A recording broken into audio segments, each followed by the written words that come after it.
जसा वेळ आपण एकटेपणामध्ये घालवतो, तसेच आपण घडत असतो.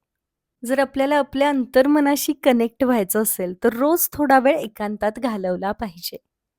100 दिवस बदलाचे स्वतःला आजमावण्याचे या सीरीजमधला आजचा आहे दिवस 13वा. स्वतःची कंपनी आपण बऱ्याचदा एन्जॉय करत नाही. आपल्याला एकटेपणा किंवा एकटं राहणं, स्वतःच्या विचारांसोबत राहणं खूप कठीण वाटतं. पण ज्यावेळेला आपण रोज ध्यान करायला लागतो, त्यावेळेला आपल्या मनाचा कौल आपण जाणून घ्यायला लागतो. आपल्याला संकेत मिळायला लागतात किंवा आपल्याला एक वेगळी दृष्टी प्राप्त होते, जी इतर कोणाकडेच नसते. म्हणजे अशा गोष्टी ज्या समजून आपण घेऊ शकतो किंवा एखाद्या गोष्टीच्या दोन्ही बाजू आपण समजू शकतो. आपण स्वतःवरती चांगल्या रीतीने काम करू शकतो. आपण स्वतःला चांगल्या सवयी लावून घेऊ शकतो. आपण आपल्या विचारांना सुधारू शकतो. आपण बदल स्वतःमध्ये घडवू शकतो. थोडक्यात काय तर आपला माइंडसेट जो आहे तो उत्तम व्हायला लागतो. किंवा ज्यावेळेला आपण एकांतामध्ये थोडा वेळ रोज घालवायला लागतो. आपला आनंद हा आपला असावा, कोणामुळे तो नसावा. कोणीतरी आपल्याला कॉम्प्लिमेंट देईल, कोणीतरी आपल्याबद्दल छान बोलेल, अ, कोणीतरी आपल्यासोबत वेळ घालवेल, त्यावेळेला आपण आनंदी होणारच आहोत.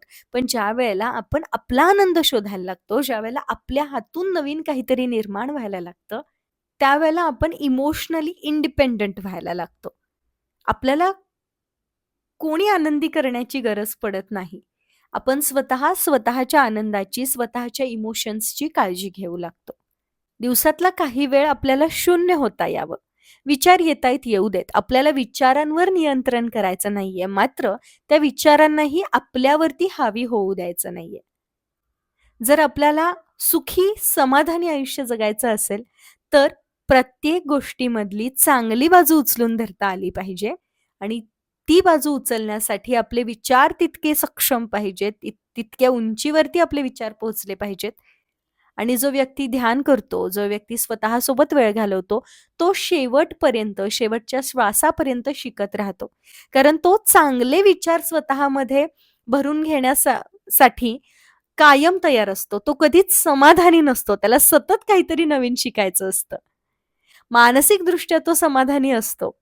मात्र नवीन गोष्टी शिकण्यासाठी, नवनवीन विचार करण्यासाठी, सृजनशीलता अंगी बाळगण्यासाठी तो कधीच समाधानी होत नाही. तो स्वतःचा आनंद स्वतः निर्माण करू शकतो. तो स्वतःची कंपनी स्वतः एन्जॉय करू शकतो.